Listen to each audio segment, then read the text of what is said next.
Hi guys! Welcome to Unicorn Princess Tarot. So ito yung reading natin for Air Sign, Gemini, Libra, Aquarius. Take only what resonates. Feel free na mag-comment sa baba, i-like itong video. Sobrang ma-appreciate ko yon. Thank you po. And mag-subscribe kung hindi ka pa nakaka-subscribe. And idamay nyo na rin po itong aking dalawang friends, si Jing Tarot Reader at si Pisces Palmist. Ayan, si Jing Tarot Reader, pwede nyo siyang bisitahin sa Messenger sa Facebook para mag-inquire tungkol sa personal tarot reading. Okay, Unicorn Princess Tarot, yan naman po ang aking TikTok. Please do follow me there. Yan, inaasahan ko kayo na makita ko rin kayo doon. Okay? So, let's start. This is for the sign of air sign, Gemini, Libra, and Aquarius. Let's start your reading. Air sign.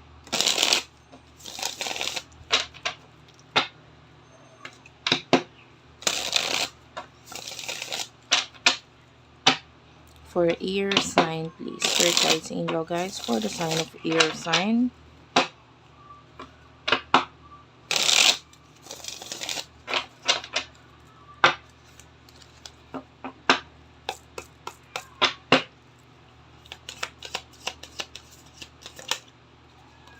You do have here the Hermit. Yeah, the Five of Swords.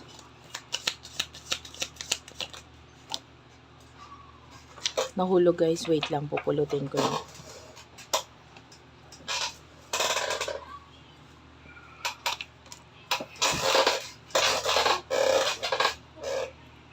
Okay, sorry about that. Medyo maingay lang yung upuan ko ha, pagpasensyahan niyo lang. Nakakita ko dito ng mga bagay na inililihim mo, itinatago mo. And maaaring hindi mo masabi sa iba. And maybe may kinalaman yan sa mga trahedya or problema na kinakaharap mo ngayon. I can see someone na makakapagbigay ng tulong or advice sa'yo, but you have to hear the truth. Kailangan mong marinig ang katotohanan or sabihin ang totoo sa kanya. Okay, maaaring magkaroon ng malaking pagbabago sa'yo.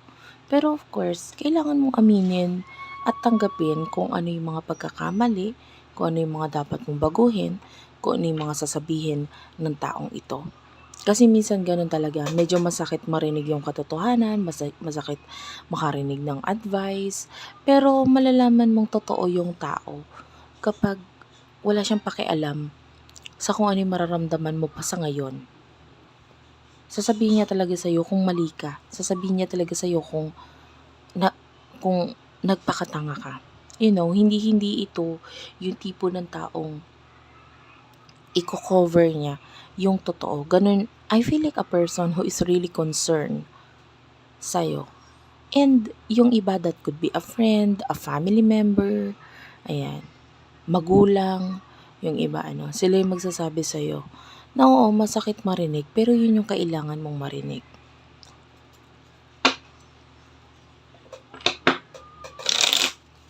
Lalo na kung ito ay magulang, yung parang magsasalita lang yan sa una, pero tutulong pa rin yan, no? Hindi ka pa rin naman nila pababayaan na ganyan ka. So, pagdating sa love, sino itong person na kakonect mo? For air sign.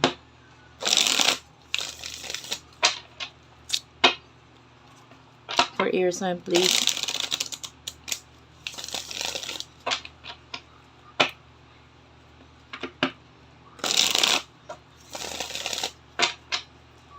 One last shuffle.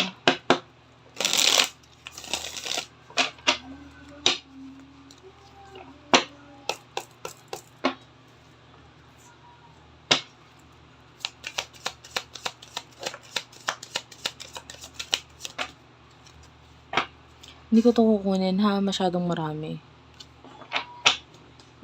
Ilagay ko lang yung isang lumipad. So, ito yung King of Swords. Ten of Swords. Ace of Wands. Itong person na ito could be someone who is very professional or someone na nagwo-work sa government or kung hindi man could be a doctor, basta professional. Pero puwede rin namang hindi. Maybe a very logic person, sabihin na lang natin gano'n. Um, Masyado niyang ina-analyze yung mga pangyayari. This person puwede nagkakaroon ng ending sa kanya ngayon and nagfo-focus siya sa mga new beginnings niya. Meron siyang mga bagay na pina-priority. Itong person na ito, maaaring may something na nawala sa kanya na parang sa ngayon tina-try niyang mag-move on regarding dito, 'no? And I'm seeing a person na very problematic, gano'n ang energy parang problemado. Anyway,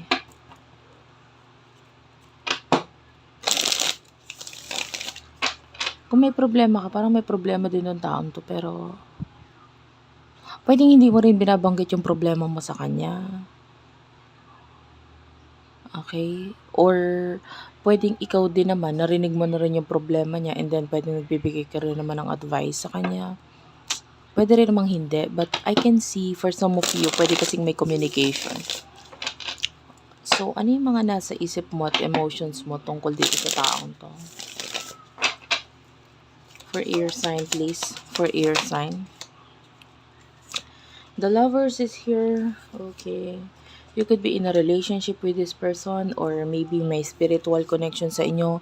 Twin flame, soulmate, the moon is here. So, medyo malalim yung connection ninyo ng taong ito. Okay? Malalim ang connection ninyo. By the way, nakakaamoy ako ng chicken curry. This could be a reading. Or pwedeng nasa bansa ka wherein, alam mo yung amoy ng chicken curry? Curry powder. So, pwedeng mahilig sila sa ganyan na amoy. Hindi kasi ako marunong magluto masyado. Pero, yeah, yung parang ganun. Kung hindi ako nagkakamali, mga Indian ba yung mahilig sa ganun? Parang ganun. Or African. Not sure actually. Pero anyway, ganun. Yung curry powder. Yung mahilig sila sa ganun. Or maybe that's your favorite food. Or kakakain mo lang nun. So, you do have here the Empress. Okay, so, you feel like itong person na ito, alam mo puro major arcanas ha. The Empress, the Chariot is also a major arcana. And ito hindi to major arcana, Eight of Swords. But, Eight of Wands pala. This is not a major arcana. But, itong feeling mo, maybe you feel like may special connection sa inyo nitong taong to, no? Maybe feeling mo soulmate kayo, twin flame kayo, lalo na with the moon. Maybe nag-a-appear kasi siya sa dreams mo. And kung hindi man ngayon, maybe in the past. So, alam mo na special itong taong to. Yung iba sa inyo, pwedeng literal may relasyon kayo ng taong to. Pwedeng ganun. Or, kung hindi man kayo alam mo, iba-iba yung energies eh. So, kung hindi man kayo magkarelasyon, pwedeng you feel like, dapat siya yung karelasyon mo. Dapat may connection sa inyo ngayon. Etong person na ito really do admires you. Ina-admire ka niya eh. Matindi paghanga niya sa'yo. Physically, emotionally, whatever kind of paghanga. Diba? Hindi lang physical ang nagugustuhan niya sa'yo.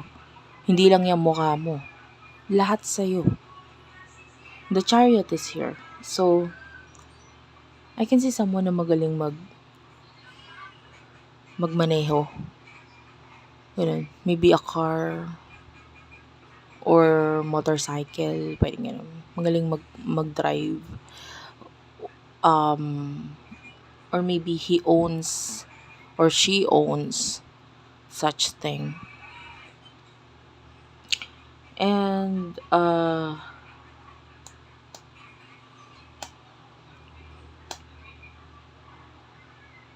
the Chariot is also like a runner kind of energy. So, pwede ngayon.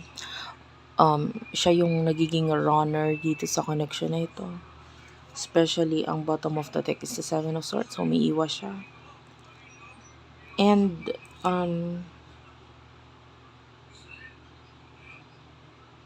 alam mo yung hinahangaan ka niya masyado na feeling niya hindi mo siya deserve. You don't deserve someone like him or her. Masyadong parang nado-down niya yung sarili niya. Parang, halimbawa, ikaw, ito, isipin mo lang. It feels like liking an idol. Halimbawa, gusto mo wala akong masyadong alam na artista. Halimbawa si Jungmong, o hindi ko rin yun alam.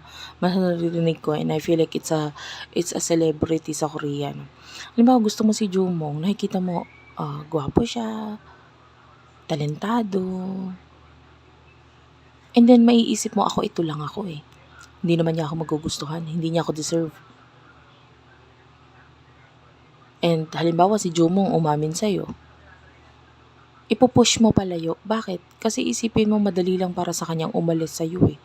Kasi ano ba mapapala niya sa akin? Wala naman. Madali akong palitan. Ganyan siya. Taas niya. Ako ganito lang ako.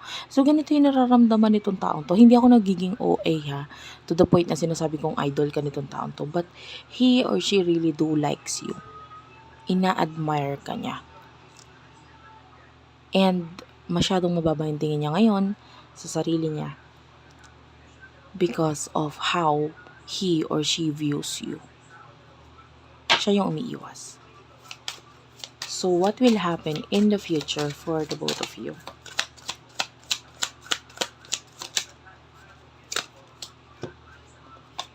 Seven of Pentacles, the Eight of Swords,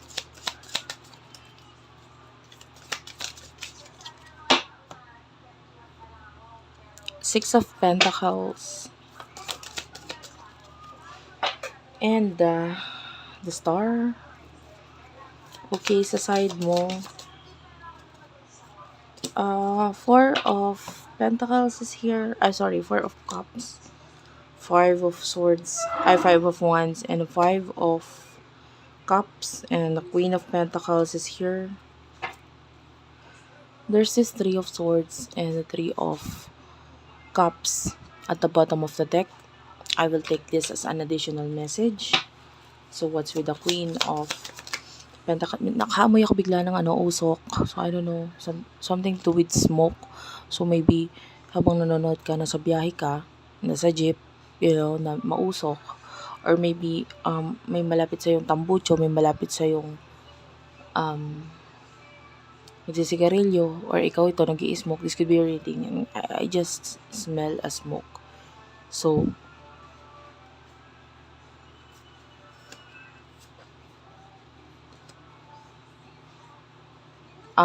Ten of Wands is here, King of Pentacles, and the Nine of Wands. So, in the future, itong person na ito, marami siyang responsibilidad, ang bigat ng nararamdaman ko sa kanya. Medyo mahihirapan kayong mag-reconcile in the future kasi may presensya ng third party. I can see a third person situation here. And, bukod pa doon, pareho kayong walang ginagawa sa connection. Parehong wala, stagnant. The Eight of Swords, you could be trapped or in a situation where hindi ka makaalis,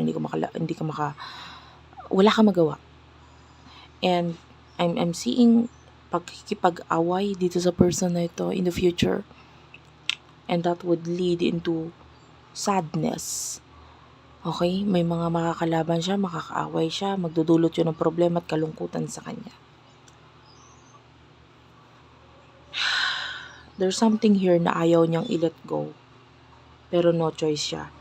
But kailangan niyang i-let go. There's this Ten of Pentacles.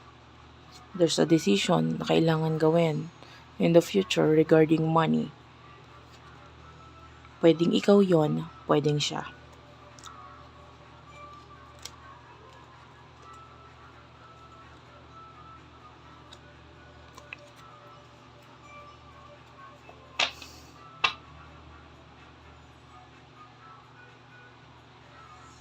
Kung ikaw ito na may minsan ka ng tinulungan, alam mo yun, kung ikaw yun, may tinulungan ka, maybe a charity, maybe a person na kahit walang-wala ka, nagbigay ka. Kahit hindi ka naman talaga kumita, nagbigay ka pa rin. You know, you are this person. If you are that person, kung nakaka-relate ka doon, the universe is giving you back 3 times, 7 times. Hindi lang, more pa talaga ang ibibigay sa'yo. Because you have helped someone in need. Kahit wala ka, kahit walang-wala ka. Kung nakaka-relate ka dun sa part na yon, soon you will get the star here. This could mean money. Pwedeng may ma-accomplish ka, may perang babalik sa'yo na minsan itinulong mo sa iba. Alam mo, totoo naman yung kasabihan na pag tumulong ka sa iba, mas malaki ang ibabalik sa'yo. And in the future, ito na yun. Pagdating sa love nga lang, ngayon, stagnant, walang kagalaw-galaw. But pagdating sa money, I can say that you will enjoy itong mga paparating financially para sa'yo. Okay? Thank you for watching. I love you all and bye-bye.